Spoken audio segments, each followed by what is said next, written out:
Today, I'm delighted to welcome Shon Holyfield, CEO and founder at Amazing Workplace, to the Digital HR Leaders podcast. Hi, Shon. Welcome to the show. Really looking forward to this conversation. To kick things off, please could you start by telling us a little bit about you, your background, and your journey to where you are today? David, thank you. I'm really thrilled to be here. And I want to thank you so very much for all that you do to empower and help HR professionals all over the world. It's a beautiful thing that you do. So thank you for inviting me and hosting me. A little bit about myself. I'm a husband. I'm a dad of 3 amazing kids. I'm also a chef. I'm an artist. I like to sculpt stone. I'm a huge nerd. I love board games, Warhammer, Dungeons and Dragons, and all the neat stuff aside. I'm also an attorney. Went to Notre Dame Law School and Yale School of Management. And, I started my career as a tax attorney. It's not really a party starter, but but I spent the first 20 years of my career focused on really getting tax right for companies that I worked for. And while working at a Fortune 500 company and discovering that existing tax software and tools failed to deliver the results that we needed, I did what I knew how to do best, which was just research. And I actually got on the phone, called every head of tax that I knew, AT&T, Comcast, and others. I was in the telecommunications industry. What did they use? What worked? What didn't work? And in that journey, I discovered that there was a major gap in the tax software market. People wanted to really be able to easily understand tax answers, and the process was anything but easy in that industry. So I knew there had to be a better way. And 3 years later or so, I founded my tax software company to solve those problems. I was the CEO of that company for about 10 years.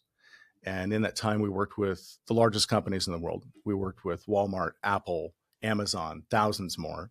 And about 10 years later, I sold that company for just under $500 million to a publicly traded company. But all of that is context and background as to answer your questions, which is the journey to where I am today. It was during the course of running that company that I discovered for the first time the value and importance of measuring employee happiness and actually creating an amazing workplace. That's long-winded background to a short answer, which is in the middle of all of that. It was the discovery of starting Amazing Workplace. Great. Well, that leads nicely to the next question. And thank you for the kind things that you said at the start. And and obviously, what we try and do with this podcast is help HR professionals around the world, learn from each other, but also learn from really exciting technologies and solutions that are coming into the field, such as what you're offering as well, Shon, as well. And I can call you a serial entrepreneur now as well, which is great. So tell us more about Amazing Workplace. What were the drivers behind starting Amazing Workplace? What do you do? Who do you work with? Those sorts of things. So at this point, we work with thousands of companies, which is amazing and great. But in terms of what were the drivers behind starting Amazing Workplace, it ties into that story that we just talked about. And I'm not someone who shies away from my failures. And candidly, I was failing my people as a CEO within the first several years of running that tax companies. And the symptoms were everywhere. We had a turnover problem. We struggled with recruiting. Productivity was inconsistent at best, which is not a negative statement for the employees that were working there. It was a negative statement for the leadership or lack of leadership that I failed to demonstrate, as well as to get into my organization. Our culture wasn't great because we hadn't created one. In fact, at that time, if somebody had asked me, what is culture? I probably couldn't have even answered the question. And it was the complete opposite of what I wanted and was also taught about my whole life. My mother and my grandmother were very instrumental in my upbringing. And they definitely raised me to genuinely care for others, not make fun of people, not make fun of people's backgrounds, religions, anything. It was just the way I was raised. And funny enough, at that moment, it was a very similar moment to when I went to create my tax company. It was really, I had all of these problems. I didn't know what to do. So I fell back on the one thing that I was trained to do, which was research. And much like when I went to create the tax company, I called everybody that I knew. I called folks that I knew at Amazon, at Walmart, elsewhere, and asked them the same questions that I asked way back when I was at a Fortune 500 company, which is, what do you use? What works? What doesn't work? And at that time, though I was on this journey for tax stuff, what I discovered was that there was a pretty major gap in the HR tools made available to HR professionals. The feedback that I got from a number of executives was that they weren't happy with the existing tools that they had. And they really wanted to know, everyone I talked to one for one wanted to know how their people felt so they could handle recruiting, productivity, turnover, culture, right? These things that you talk about all the time. And the feedback at the time was anything but positive over the tools that were available. So I went in and started to look for myself. I dug into every HR platform that existed at the time, surveys, where they came from, the origin story of employee surveys, morale that started in the 1940s, led into satisfaction in the 1980s, eventually engagement in the 2000s, and researched and found that nearly every question that had been asked on every survey since the beginning of time, beginning of employee surveys, right, in the 1940s, thousands of questions, pulled them all together. And it was after all this research that I concluded that the most important thing to an employee is actually just feeling happy at work. And that single metric, happiness, was also simultaneously the solution to recruiting, productivity, turnover, culture. And that was really the start of Amazing Workplace. Now, that said, I needed results in my tax company, which was, I wasn't here to start a new company. I was trying to solve these problems within my organization, right? So I applied what I learned, focused on happiness, and here's the rest of the story. About 18 months later, for the last 6 years of that tax company, we were ranked as one of the top 3 organizations to work in the Pacific Northwest in the US. Our turnover dropped from a staggering 20 to 30%, depending on the year, to 0% over the last 4 years that I ran that organization. We had people actively reaching out to our organization, looking for jobs, though we had no job postings. It was purely word of mouth and reputation. Our culture was strong. There was laughter in the office daily, and happiness was the key. I don't mean some feel-good foosball table happiness, though we did have a foosball table, but like a genuine, heartfelt, like, how are you really doing? What's working? What's not? Let's fix it. Rinse, repeat. And presumably, I mean, you told me you sold the company for $500 million. So obviously, you were successful as a business as well. And did this shift over those last 4 years, did it actually help drive business performance as well? Oh, absolutely. Our growth trajectory, and I wish I had the graphs to show you, but our growth trajectory was strong in the first 4 to 5 years. It was not bad, but when you look at the graph, it looks like a hockey stick. When we shifted over to happiness, it just went straight up and vertical. And it was that rapid period of growth, as those that are watching probably know, that got the attention of potential buyers for them to reach out and to give us the valuation that we did. We ended up with a 20x multiple, which is kind of unheard of in that space. I mean, it's unusual. A lot of times you'll see an 8 to 12 times EBITDA or what have you. We got 20x revenue, which was really tied to that.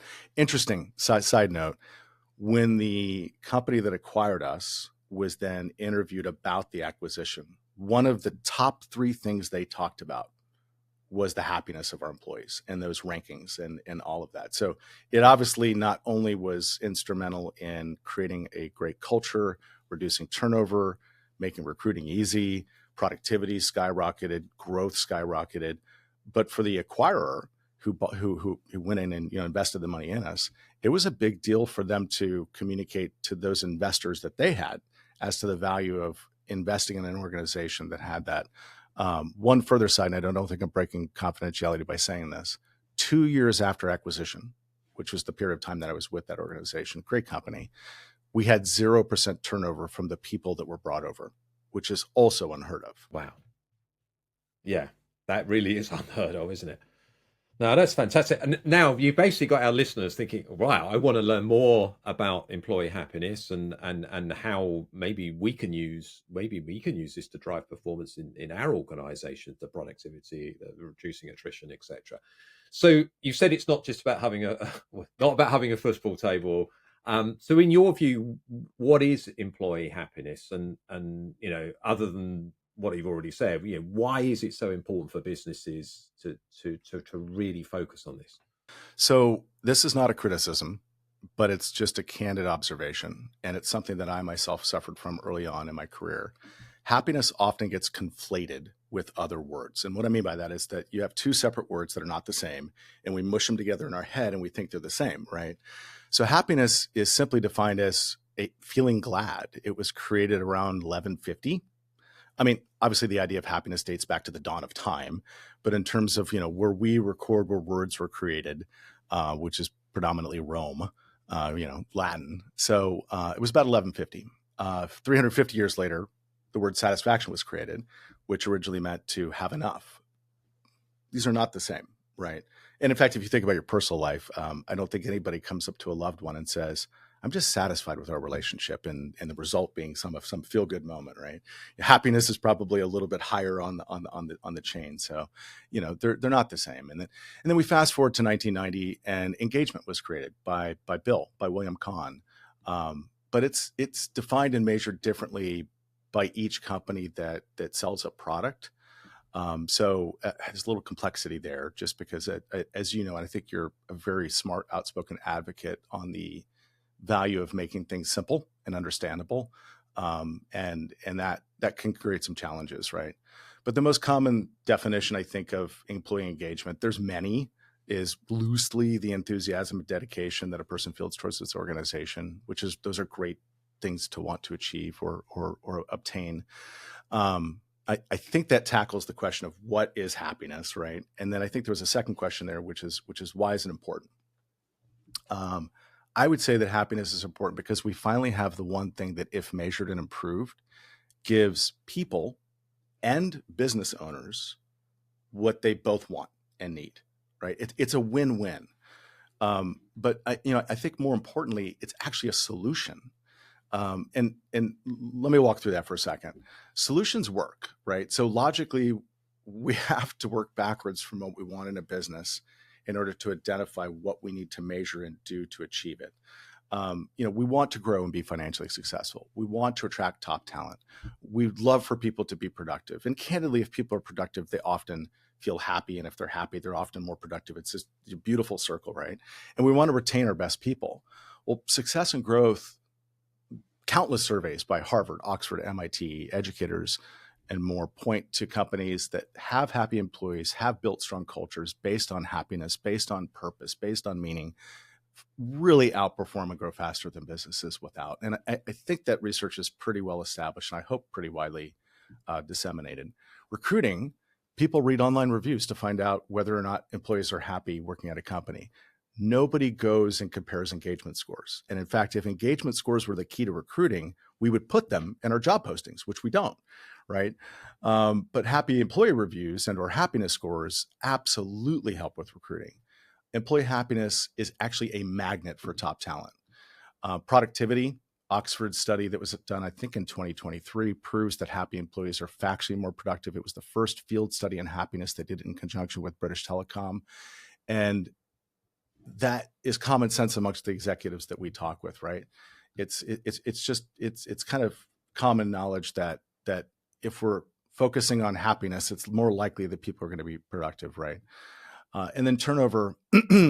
When's the last time you quit a job because your engagement score was low? People quit jobs because they're not happy, right? People stay because they are happy. And engagement, as measured, doesn't meaningfully reduce turnover. And again, I'm not talking about the efforts that are put in by HR folks as they use engagement as a tool. They absolutely do great things to reduce turnover. I'm just specifically talking about the distinction between engagement and happiness as a driver, right? Yeah, you're not saying engagement's a bad thing. You're just saying that Not at it all. might not be enough, and it might not be the outcomes that you've talked about around recruiting, productivity, attrition. You can't necessarily correlate. Well, you correlate anything to anything, but engagement isn't necessarily a cause of those three things. I think from what you're saying happiness is more likely to drive those three outcomes. Correct. And engagement can still validly be used as an important metric. I put it on that list. In other words, we want to recruit. We want increased productivity. We like to retain our people.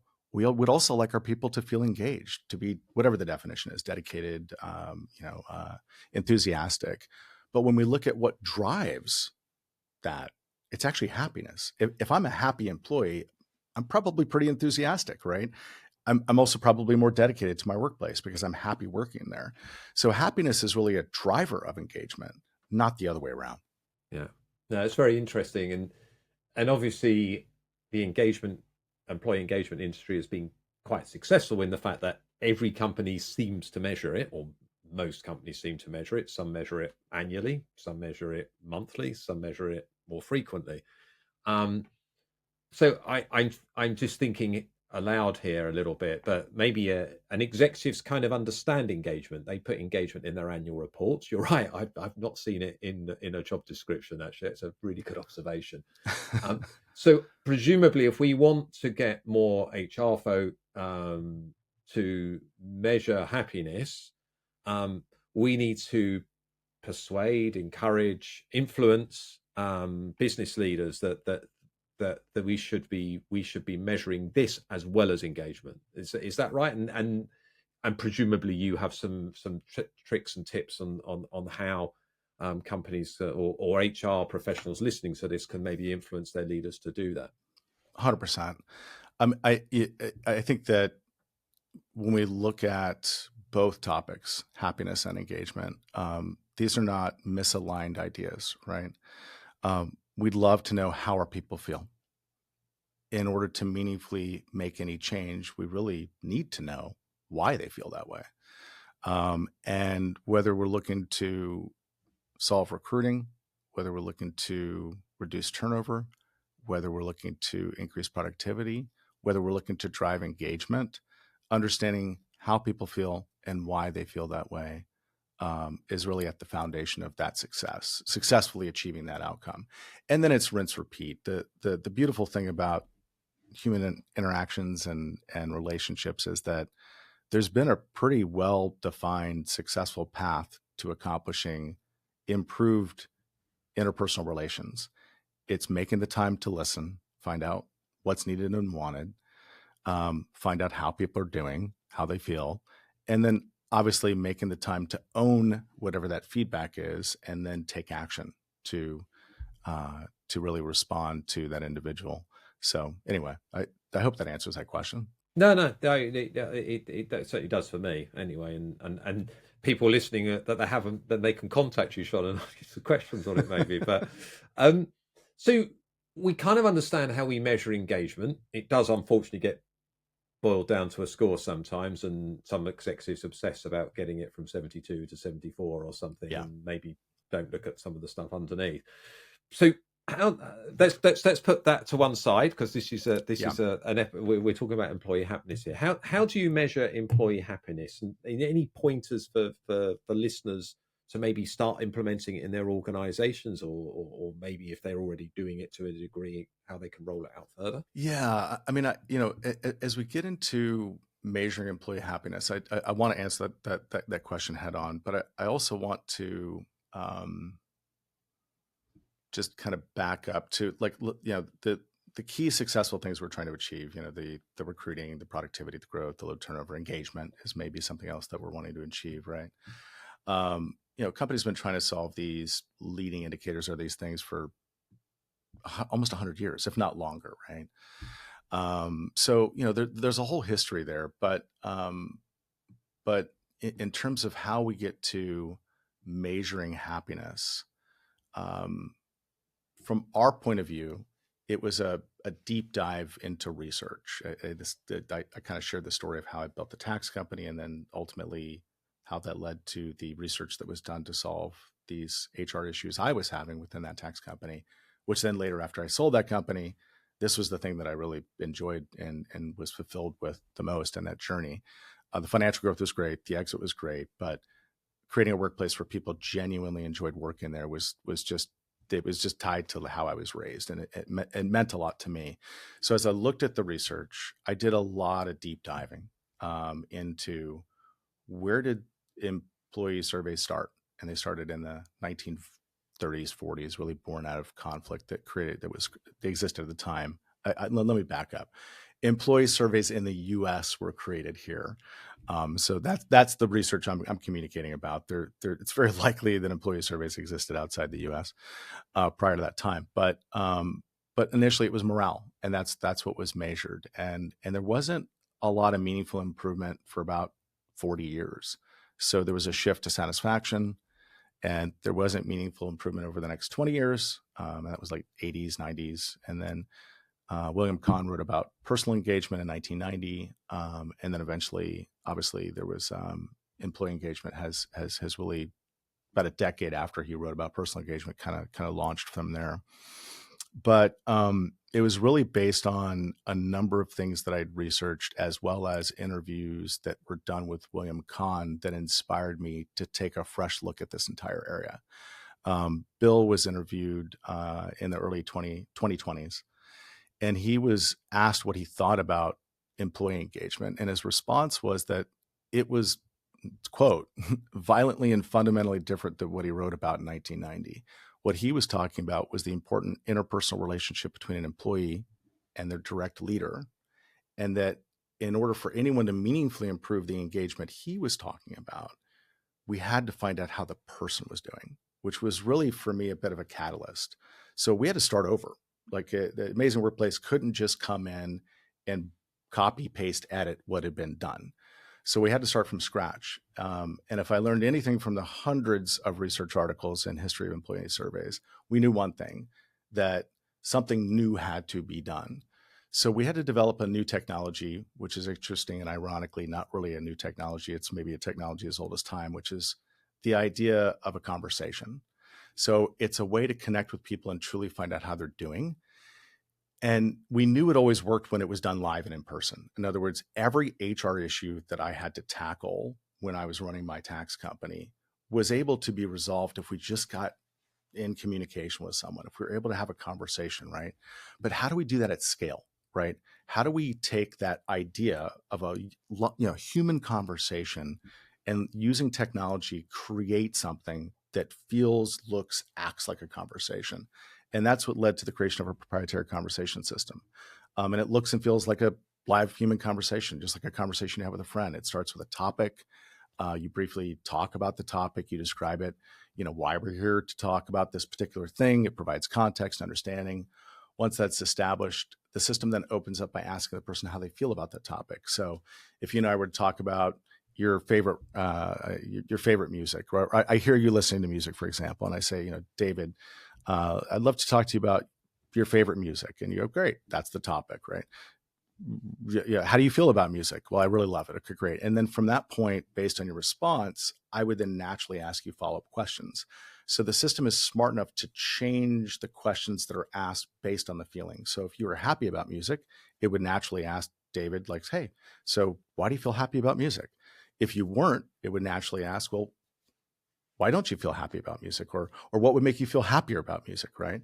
So we discovered that this thing had been missing, and we discovered that this had been missing in the technology. But then we didn't stop there, because it's not enough to just ask questions. How do you feel? And then why? And this is a major breakthrough, and it's actually our patent pending technology. We realized that in every human conversation, at the tail end, there's a confirmation, meaning that I've heard everything you've said. I've looked at your facial expressions. I've heard your tone of voice, and we naturally confirm our understanding of how people feel based on what they've said and other factors. So, we'll often say something like, it sounds like you feel happy, or it sounds like you feel unsatisfied about the topic. Like, it sounds like you feel happy about music, or it sounds like you really feel unsatisfied with the new music that's coming out today, right? And that verification at the very end is so key to understanding, which led to the development of a second technology, which is our patent pending feeling verification technology. So our system is smart enough to look at all of the information shared, the reasons why people feel the way they do, the comments they leave, the sentiment, and even more. We've got AI and other technology that does this in real time. And then in real time, it then presents to the person that's going through this conversation on their phone or on their computer how it appears that they feel. Like it takes its best guess at how happy that person feels overall. And then it asks them, is that right? Just like you would with a friend, right? Is that right? And they're given the opportunity to change, which, just like a normal conversation, gives you a really solid foundation and understanding of how people feel. I mean, it's really accurate, but it's also really different. Does that make sense? No, Yeah. yeah, it does And make then sense. You'd also ask me some pointers on implementation, right? So I think you asked me that, right? How would you put this into your organization, or not? Yeah, I mean, I guess, I mean, I'm just bouncing off what you said there, Sean. I totally get it. You're going to get much richer data coming out of a conversation than you will from a traditional survey, which Yeah, is, rigid. I guess you can compare people with people if you ask them the same questions. Um, so yeah, I mean, I guess that I've got loads of questions that are probably forming in my mind at the moment. But I suppose in terms of, I suppose the question was how you measure it, where you're basically having conversational type technology with people. So, and presumably to understand the happiness in the organization, you're doing that with many people. I'd love to understand how you take those conversations, you analyze what's been said, and then you measure the happiness, presumably at an individual level, a team level, the business unit level, an organizational level, I guess. we definitely do that. We had to develop a unique scale. It's a 6-value scale. Rensis Likert, it often gets pronounced Likert, but it's actually Likert, uh, developed the 5-value scale of strongly agree down to strongly disagree. That scale was developed post World War II, initially to measure the emotional impact of the bombings that we did in Japan, on soldiers, post World War II.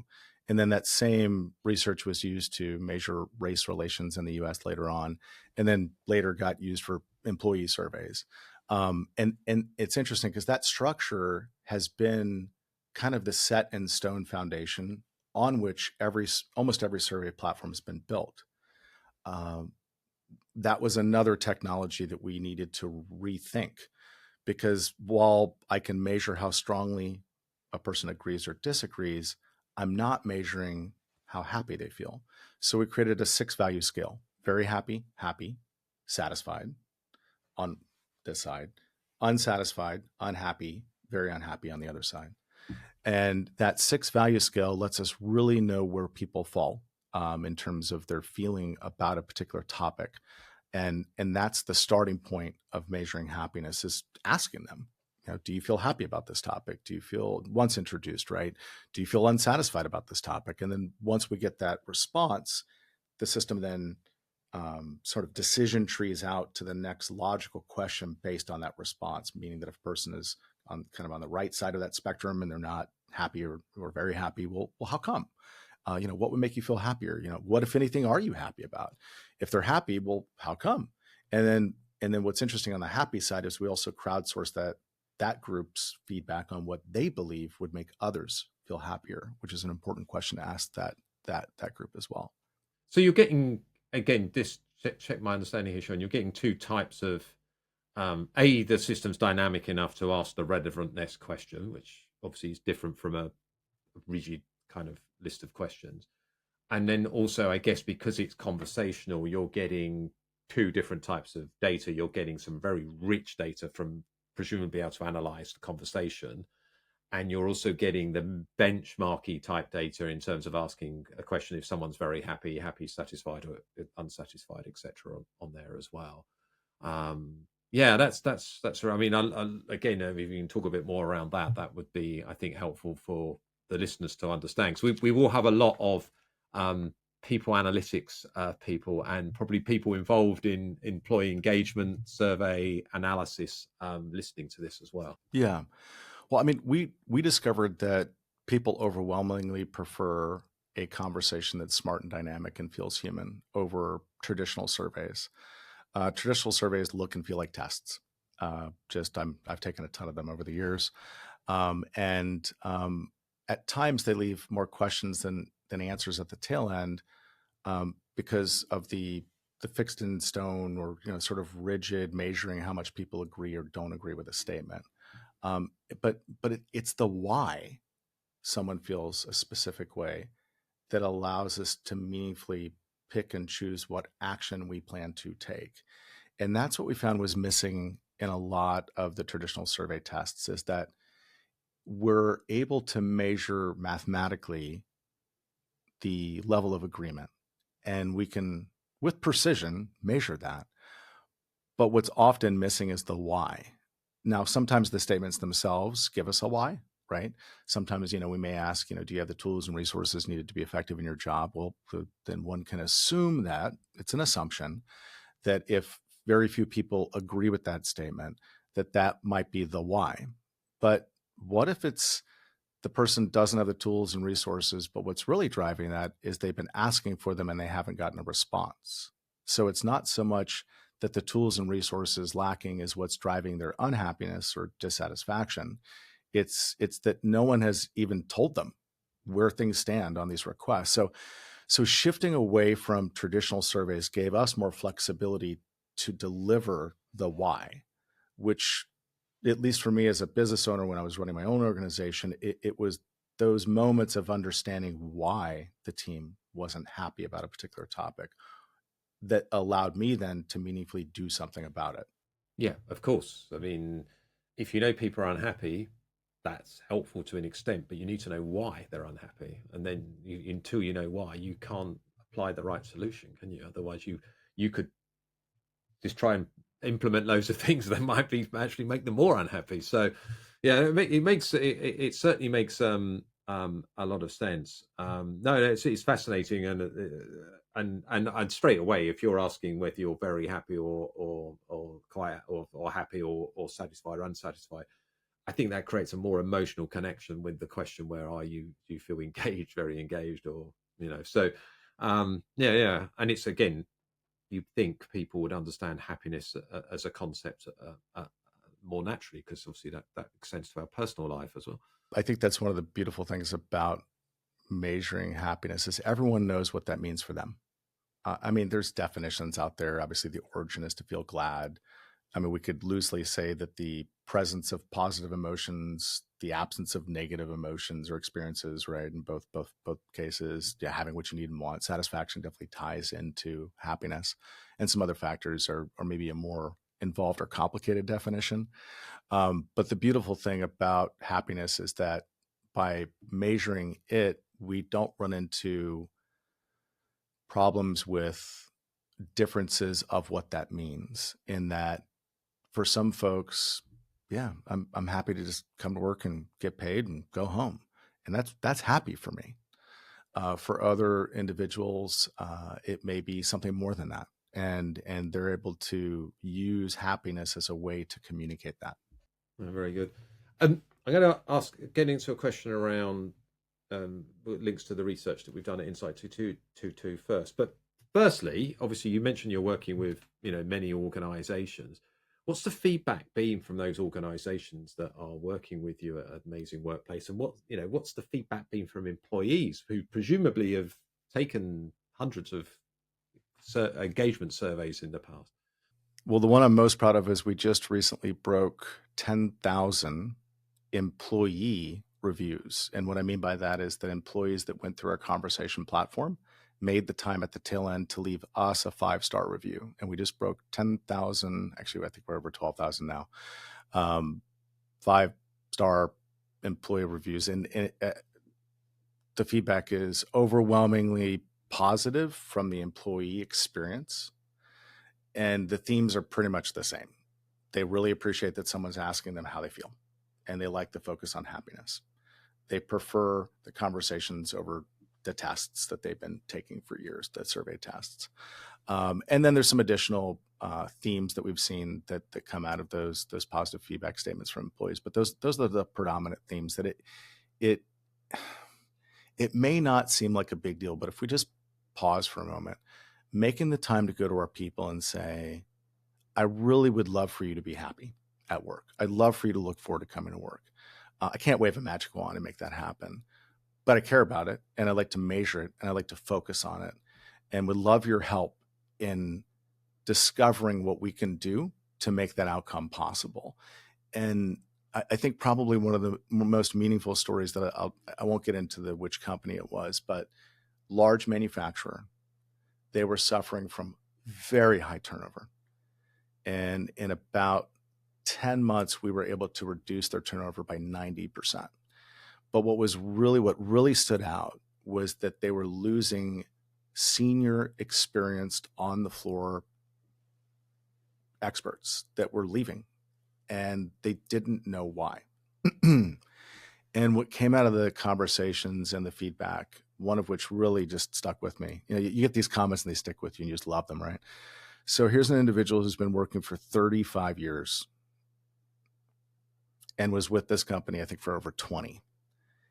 And this older individual, they're all confidential, anonymous, so I don't know who it was, made the time to say, thank you. It means a lot to me after all the years that I've put in and worked here, that you're talking about how I feel in my happiness. And that matters a lot to me and I appreciate it. And that was just, it was sort of as an aside comment that this individual left as they were giving obviously feedback and so forth. But we see that a lot. We read that a lot because it matters to people that they matter to their company, if that makes sense.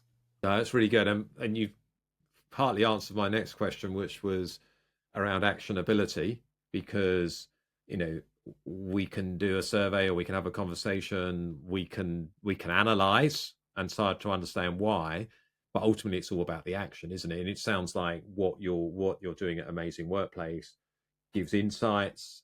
It tells, companies why things are happening or not happening, and they're able to turn that into actions and then improve results, such as in the example you gave there as well. And I guess that's the key thing, isn't it? It's the actionability piece. Yeah, we've got an action plan system. I'd have to get into a deeper dive as to how we've structured the conversations, but at a high level, every conversation, as I mentioned, has topics. There's the follow-up questions, based on the responses. It's dynamic. But because we have hundreds of thousands of responses from employees, and we've applied really smart AI closed system for confidentiality purposes, but we know the most common themes or most common reasons that people feel happy or don't based on lots and lots of these that we've done. So when an individual goes through the conversation, they're presented some options that they can just choose from, or they can write their own, right? But what's nice about that is that those options that they can just choose from that then come into the platform allow us to very quickly identify a why someone feels this way, separate and apart from individual comments that are left, if that makes sense. It makes it then easier to take action, and the beauty of that is, as we've done the research in those, let's just say that it's a top 10 ranking, like the top 10 most common reasons that we've seen come in from responses from employees, and in some cases that list is longer. We on our side take the top however many there are, and our research team then goes and solves what would you do about that, and they draft and write action ideas that are in our platform connected to each of those set in stone responses, or canned responses, if you will, that you can dynamically change. And it just makes life a little bit easier for the HR professionals. So I'm not having to go do a bunch of research as to how to solve this problem. Yeah, and that's the scale piece that you were talking about as Yeah. well. You've got to be able to scale it. So in our recently published People Analytics Trends research at Insight 222, we found one of the 8 characteristics of leading companies in people analytics are those that value the democratization of insights. So presumably the findings from the work that you'll be doing around employee happiness. In your experience, does providing this level of transparency help enhance employee happiness, or might it have unintended negative effects, particularly for those that maybe aren't so happy at work? Yeah. So transparency and open communication, in my experience, wins the day. Absolutely. I think I touched on this earlier, but be open with your people and don't shy away from talking about what you want to achieve with your people and or through your people. Let's consider this, okay? If we want to increase sales, don't we talk about it? Don't we measure it? If we want to get a project done by a specific date, right? Don't we openly talk about that? Don't we track it? Don't we have project managers that track that information? Happiness is no different. If we want to achieve something, we should be talking about it. And if we're not talking about it, it's highly unlikely we're going to achieve it, right? And by making the time to tell your people that you want them to be happy at work, once you've measured it, and I was kind of shifting gears here. So that's what I would recommend at a high level. And to add a bit to that, if I may, The way that we recommend it at Amazing Workplace, and whether it's engagement, whether it's happiness, whatever you're trying to pursue, you, you really want to start by what's going well. And that's the right thing to do with your people, is to get your folks together. It could be an email. It could be a company meeting. It could be a monthly live meeting or Zoom meeting or whatever it may be. But the very first step is to recognize everybody for the positive. And when I say recognize, I mean simply point out the good things that have been done. These positive outcomes are as a result of our people. So let's make the time to recognize them openly and communicate that. And let folks know that everyone in the organization meaningfully contributed to this positive outcome, whatever that may be, right? And then talk about those areas where people feel happy or they feel engaged, and celebrate it. And it doesn't have to be like a huge, you don't need to like throw parties, but I mean, at least a round of applause, right? Thank everyone for this, for this outcome, and thank them from the heart, right? And I think that matters a lot. And I would start there. Now, once people feel genuinely recognized, which just can take a few moments, it's, I think, equally valuable to openly share those areas where there's room for improvement. And as a senior executive, as a leader, you'll be admired and you'll be respected for not shying away from those areas that aren't going as well. And be proud that your people made the time to care enough about your organization to point out the things that they'd like changed. I mean, what a gift. What an amazing gift that you have a group of people who are willing to go through this process and share with you what would actually enrich their lives at work, right? And that, at least in our experience, is worth genuinely thanking them for, right?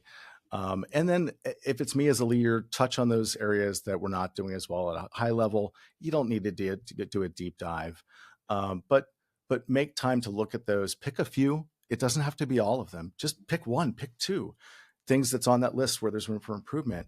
Get those things done, and then get back with your people and let them know that those changes were made because of them, so that you're encouraging this cycle. You're encouraging every individual to contribute to communicating what's needed and wanted. And for those that aren't happy, that'll often change just by virtue of the fact that they've seen that our organization listens, thanks us for our feedback, and makes change. And I think a lot of us do this right now using engagement, but that's the recipe, which ties back to that transparency, right? Transparency, good communication, and then you create that, psychologically safe environment for people can give what they feel on open and honest feedback that is going to be listened to, and the company's going to take action, and show how it's taken action. I mean, there's nothing wrong with saying we want to be very successful as an organization, but we want you to be happy while we're successful. And in fact, we believe that if you're happy, you'll help us make us more successful. I mean, that's, I mean, you imagine that would appeal to most people. We spend enough time of our lives working, you'd rather be happy doing it, wouldn't you? So that these are the question you've talked a little bit about this, Shon, around what about the privacy element to this? How do you ensure confidentiality and anonymity, if I can even say it properly?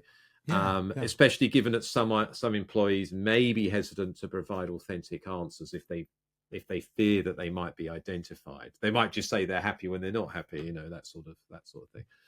I'm not going to spend a long time on areas that I don't understand really well, but what I do know is this: the team of engineers that we have here in the US with us, the lead engineer previously developed a technology that protected taxpayer ID numbers, like Social Security numbers and unique taxpayer ID numbers in the US. And the way that they designed that protective software was that even if someone were to break into our systems at the time that this other software was developed, it would be impossible to connect the name of the individual or company with that ID number. Which obviously isn't, you don't ever want somebody to break into your software, but the beautiful thing that was created in that technology was this digital separation in a way that no one can break in and discover, right? We have that same technology in place within our platform. So I'm not making this up. It is impossible for our own software engineers to reconnect an individual's name or identity with the responses that were given, as long as the conversation is marked as confidential. We we do customer side and employee side conversations for customer happiness and employee happiness. But and on the customer side, a lot of times that's not confidential. But on the employee side, it's almost always confidential, and that's the technology that we use. So yeah, we we, we have on occasion been asked, is there any way to, for whatever reason, legal otherwise, and we can't. It's impossible for us to do it. So I mean, obviously, if somebody put their name in a comment, everybody would know the comment was from them. But outside of that, it's confidential. No, that's really good. We're going to get to the question of the series in a minute, Sean. But firstly, firstly, what an inspiring story. That you applied this ethos within your tax advisory firm. You reduced you reduced attrition. You became a talent magnet for high talent that way to join the organization. Your productivity went up. You're a very successful organization, and you sold it. And then you worked in that company for 2 years and applied this within there, and you still had no attrition even after an acquisition, which is incredible. You then obviously then taken that ethos to actually create a company that is to help other companies drive employee happiness. I think that's a really inspiring story for listeners to hear, and clearly shows how passionate you personally are about this topic. So before we move to the question of the series, what is the one key takeaway you'd like our listeners to keep at the forefront of their minds from our conversation today? My response to that would simply be find a way to have fun every day.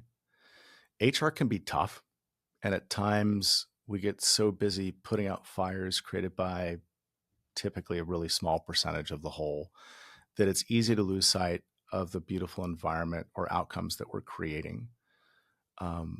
I believe, I'd like to believe, maybe I'm being overly optimistic, that most professionals get into HR because they genuinely care about people. And candidly, most of your people at work are probably happy. And engagement scores aside, whatever else that's being looked at, don't believe everything you read in the news. Just look around. Your people are probably mostly happy. And you got into this job. You decided to pursue this career because each of you wanted to make the world a better place. And that's something that I hope every one of the listeners is proud of. I hope it's something that they share with the people they love. I hope when those that they love ask them, like, what do you do? I help make the world a better place. Well, how do you do that? I go to work every day and I put out a lot of fires as it relates to HR issues, but I'm there to really protect the organization, get the best people, find ways to listen and meaningfully improve their experience at work, and keep them. And that's something that people will look back years from now and be appreciative of. They may not even know your name, right? My Nana lived to be 99 years old. Okay. And I'll share this real quick and tied to this in terms of like, what's something I want people to leave with. Beautiful, like just great individual, caring, like came up through some really difficult times. And as I started this company, she was still living. She didn't know what I was doing in terms of this company and the details of it, much, much older. But I was curious. And I asked her, Nana, where's the best place you ever worked? And she just lit up. Like she got this big smile on her face and she started recalling this flower shop in rural Pennsylvania and how much fun they had. And the owners were great. And they laughed at work. And she shared this whole story, fully animated. Right. And I asked, well, like what made it that the best place you ever worked? And I kid you not, her very first response was everyone was happy. And that's the outcome that HR professionals are creating every day. As you're dealing with that miserable thing that you're dealing with, you've got to remember that years from now, there'll be someone out there like my Nana that will look back, hopefully, at your workplace. They may not know your name.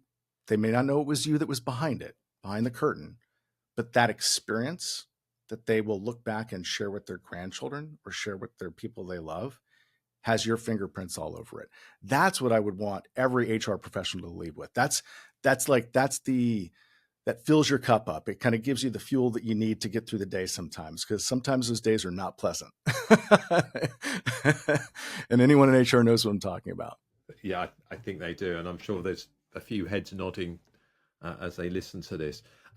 Shon, this is the question of the series coming up. This is one we're asking everyone in this series of the Digital HR Leaders podcast, and I think I know where this one's going to go, and I'm looking forward to it. Actually, how do you align HR and business strategies to ensure employee experience directly contributes to company success? I'm going to be a bit bold here, David, and I'm going to say I think, I think we've finally solved it. And what I really mean by that is company success, we know, depends on people, getting the best people, getting them to be productive, retaining the best people, all of this, and financial success. We could throw engagement in the ring. And employee happiness is the only thing we've found that, if measured and improved, drives each one of these important business outcomes towards success. It's not just about morale. It's a business growth strategy that finally fully aligns HR and business. And I think the best thing about it is it drives business performance from listening to you today, and it makes people feel good. Like, what could be a better combination than that, to be perfectly honest with you? Shon, thank you so much for joining me on the Digital HR Leaders podcast today and sharing your inspiring story and the fabulous work that you're doing at Amazing Workplace. How can listeners find out more about you? How can they find out more about Amazing Workplace? I've done this before. Some people raise their eyebrow when I do it. Anyone can email me directly. That's step one. If you want to get in contact with me, it's Shon, SHON, at amazingworkplace.com. Wide open. I'm pretty good about responding to email. Text, not so much. I'm still working on that. Just the volume of communication sometimes is a bit too much, but email I'm good at. You can check us out at our YouTube channel, the Amazing Workplace YouTube channel, LinkedIn, or www.amazingworkplace.com. And we do have a social media presence, but we're just really kicking that off. We previously had somebody else managing that, so we've got a team that's taking that over. So excited to start to produce more content there for folks that are interested in wanting to meaningfully improve their workplace. And I suspect there'll be a large and ready audience for that, Shon. So and you might find that your inbox is about to fill up. So thank you so much for being on the show today. Really enjoyed the conversation. I've tell you at least 2 or 3 stories from it, which I'll probably be repeating. I will cite you, of course. Thank you. That I've heard them there, but no, thank you very much, David. Thank you. I admire so much of all that you're doing, and I really am honored to have spent some time with you today. Thank you. Likewise. Thank you, Shon. In this series, we will be speaking to a range of senior leaders who are pushing a data-driven and digital HR agenda. Make sure that you subscribe via your podcast app of choice and also via our YouTube channel for free and regular interviews with the digital HR leaders of the future.